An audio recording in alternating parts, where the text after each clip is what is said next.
Thank you for coming. Really appreciate I don't know if you guys heard about the Skull session, but it looked about packed to me, and I know it was alumni band weekend. And that's always been one of my favorite weekends to come back and you hear about all the alumni band members coming back. So I tell our players just you appreciate what you do, where you do, and who you do it with. And I know our guys do, but as young people and even old people have to be reminded of that. And so I always like to give a little piece of gratitude for our fans and for the band and just the environment. It was a fantastic environment. Our defense played outstanding to keep that group under wraps. I mean, the second quarter, I want to say, was like 10 yards or something like that.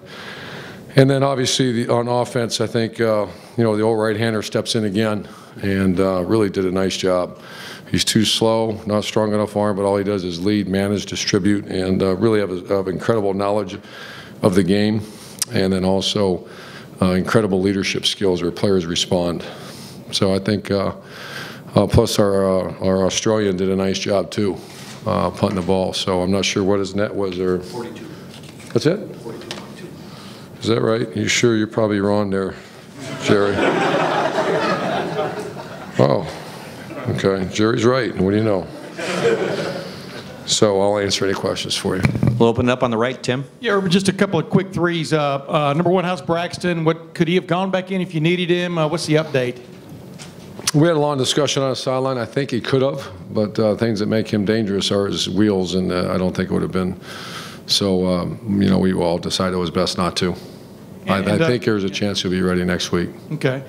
Corey Philly Brown, you wanted more out of him. You talked about this last week. I mean, he has 2 touchdown catches, I think 6 or 7 catches. Just what was your take on his day? Yeah, the thing we're not good at is the little nows and little screens where, those, we've all had players that turn those little things into big things, and we're not doing a very good job of that right now. So our challenge will be to work on that. There's too much dancing around with him and Devin Smith, and, got to break a tackle once in a while. And it took him about 6 games to figure that last year, and then all of a sudden he started doing it on punt returns, and then remember against Illinois when he finally broke one. Him and Devin broke one against Indiana. So that's an area that we're not strong at right now. Far left, Austin.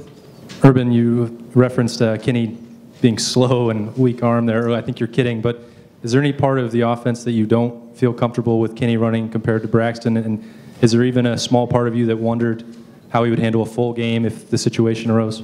Well, he played a full game today. I mean, that was, you saw it. Yeah, there's oftentimes I think about that because once again, some of the balls, I am joking. He does have a strong enough arm. He is fast enough.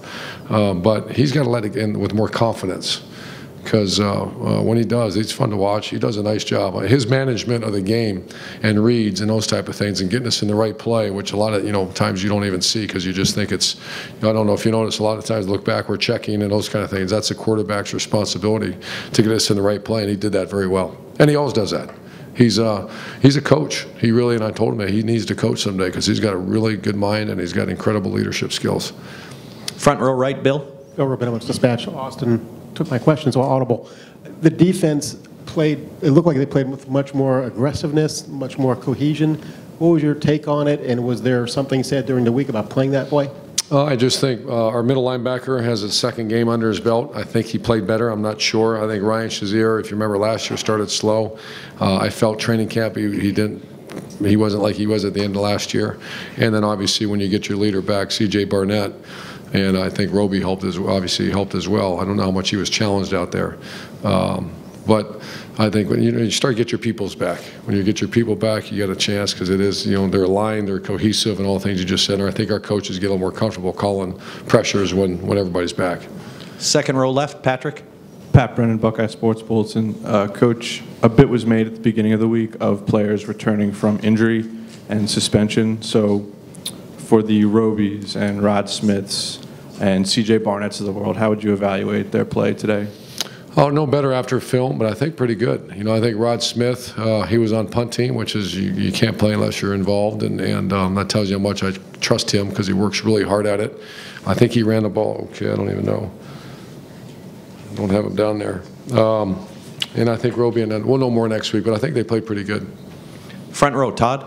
Irvin, a couple. How important was it for Kenny to score right after, at least get a touchdown there right after Braxton's injury.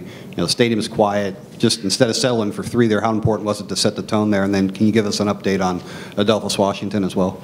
Adolphus has got a groin injury. He'll be day-to-day. And how important, I think momentum's in those kind of games are worth about 14 points, especially our young team. The stadium was only quiet, but our sideline was very quiet. But it's amazing how much confidence they have in him. And especially with that little trick play when, we had the quads out there, and that's the one he ran for 60 yards or 50. How long was that? 44. 44. I guess it took him a while, so I got to quit giving Kenny a hard time. But I'll tell you what, it's incredible to see that. I've never had a guy like that. I guess I did when we had Chris Leak and Tim, but never had the confidence that they have in our backup quarterback's incredible. What did it do for you, though? I mean, to see the backup go out there and, you're starting your main guys in the locker room at that point. Well, I never expected what happened today. That team won 9 games. Their head coach is a guy I have a lot of respect for. Before the game, we sat and talked, and he said he's got really good. They're not playing very well, and that's what he's told me. And he said, but we have really good players, and I think they're going to end up being a good team. I didn't expect that at all. I thought they have very good receivers. I think their tailback's a dynamic player, and I thought their defense is very disruptive. But I really believe Kenny can do it. It doesn't surprise me, but as far as, it gives me an energy burst like the entire stadium did when he moves us right down the field. Far left, Doug. Urban, specifically on the defensive line, with losing the 4 starters, you talk about Michael Bennett this week, what a good practice player he was. Yeah, a difference. Seemed like he showed it. He's a difference maker right now, not to interrupt you, but he is, I can't think of a guy playing better, leading better. We just got cowed out in front of the entire team. He is perfect example of hard work, because this time last year, non-existent, not really. When he went in, he was a liability. Now he goes in and he's the lead, one of the leaders on our defense. And then it seemed like beyond the starters, when Adolphus went out, you got contributions from Steve Miller or Joey Bosa or guys like that. You think you have some depth on the D-line too? Yeah, that's in a strange way. The injuries to Corey Lindsley and Norwell created some depth on the offensive line, and then Joey Bosa and Steve Miller. Obviously our coaches got a lot of confidence. You need a rotation in there, so when they get back, it's just more and more playing time they got. And you saw Mike Hill and Chris Carter get a lot of lengthy period of work in there. 2 more questions, Dan and then Bill. Coach, Dan Oak from the Lantern.